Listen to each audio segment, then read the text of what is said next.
ఏ గుడికి? రాముడి గుడికి. అబ్బో. హలో అందరికీ, welcome back to our channel Krishna's family. అందరికీ యోగిని ఏకాదశి అలాగే అంతర్జాతీయ యోగా దినోత్సవ శుభాకాంక్షలు.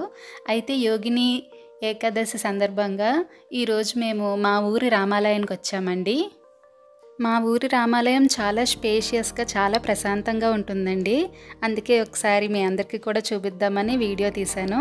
అయితే మేము మార్నింగ్ వెళ్ళలేదండి, ఆఫ్టర్నూన్ వెళ్ళాము. ఎందుకంటే మాకు ఇక్కడ భజనలు అనేవి జరుగుతాయండి. భజనలు అంటే రామాలయానికి సంబంధించినవి కాదండి. మేము అంటే నా మ్యారేజ్కి ముందు నేను కూడా భజనలకి వెళ్ళేదాన్ని.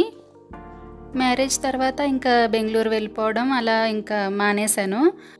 సో ఏంటంటే ఈ భజనలు పురంధరదాస్ కీర్తనలండి. ఈ భజనలకి సంబంధించి మేము ఒకసారి తిరుపతి అండ్ ఉడిపి కూడా వెళ్ళాము. అక్కడ మేము అఖండనామ సంకీర్తనలు అవి చేసామండి.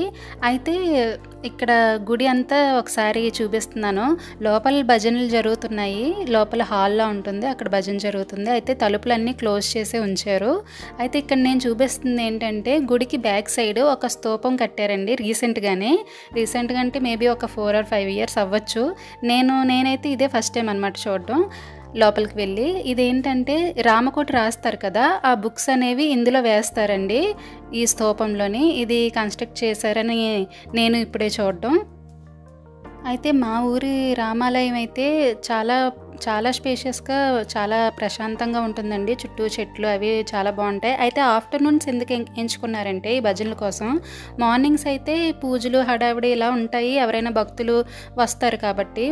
ఆఫ్టర్నూన్స్ అయితే ఎటువంటి డిస్టర్బెన్స్ ఏది ఉండదు, అటు భక్తులకు కానీ పూజలకు కానీ ఎటువంటి డిస్టర్బెన్స్ ఉండదని చెప్పి ఆఫ్టర్నూన్స్ ఇలా ఖాళీగా ఉంటుందని ఆఫ్టర్నూన్సే మ్యాక్సిమం భజనలన్నీ పెట్టుకుంటారు.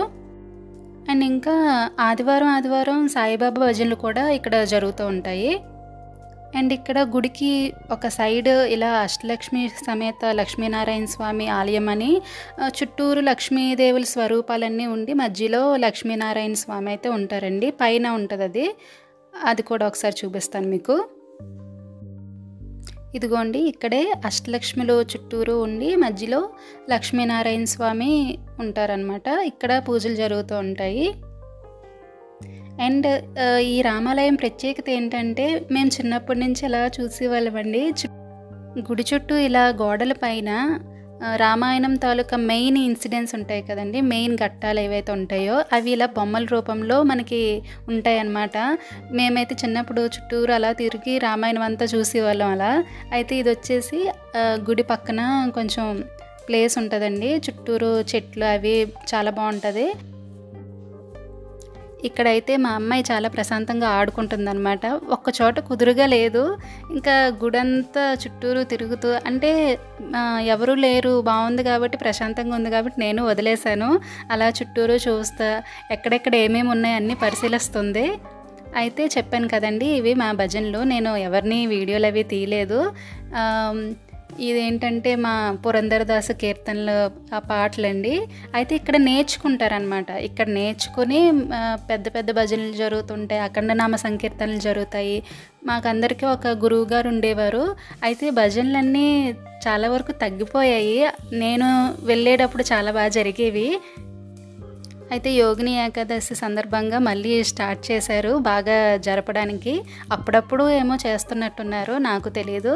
అయితే ఇదే అండి, మేము తక్కువ మంది వస్తే ఈ హాల్లో ఇలా గర్భగుడి ముందు ఒక హాల్ ఉంటుంది, ఈ హాల్లో భజనలు అవి నేర్చుకుంటాం, చేస్తాము భజన. అండ్ ఎక్కువ మంది వస్తే గుడి పక్కన అలా చాలా ప్లేస్ ఉంది కదా, అక్కడ చేస్తాము. అండ్ ఇదండి గర్భగుడి మెయిన్ డోర్ అయితే క్లోజ్ చేస్తుంది. గుడి ముందు ఆంజనేయ స్వామి అనమాట. అయితే ఇక్కడ గుడికి లెఫ్ట్ సైడ్ ఒక మండపం ఉంటుందండి. ప్రతి సంవత్సరం శ్రీరామనవమికి సీతారాముల కళ్యాణం చేస్తారు. అయితే పైన టెంట్లు అవి కూడా ఎప్పుడూ వేసేసే ఉంచుతారు. చాలామంది జనం వస్తారు, ఊరంతా వస్తారు చూడడానికి. అండ్ గుడి చుట్టూ ఉపాలయాలు కూడా ఉంటాయి, సరస్వతీదేవి, శివుడు, అయ్యప్ప స్వామి, అశ్వత్థామ అండ్ ఇంకా రావి చెట్టు, దాని కింద వినాయకుడు కూడా ప్రతిష్ఠించారు. అయితే ఈ రావి చెట్టు దగ్గర అయితే కార్తీక మాసంలో ఖాళీయే ఉండదు అసలు. ఇదండి ఈరోజు వీడియో. మా ఊరి రామాలయం మీ అందరికీ కూడా నచ్చుతుందని అనుకుంటున్నాను. మరొకసారి అందరికీ యోగిని ఏకాదశి శుభాకాంక్షలు. ఈ వీడియో కనుక మీకు నచ్చినట్లయితే లైక్ చేయండి, మీ ఫ్రెండ్స్ అండ్ ఫ్యామిలీకి షేర్ చేయండి, అలాగే సబ్స్క్రైబ్ చేసుకోవడం మాత్రం మర్చిపోకండి.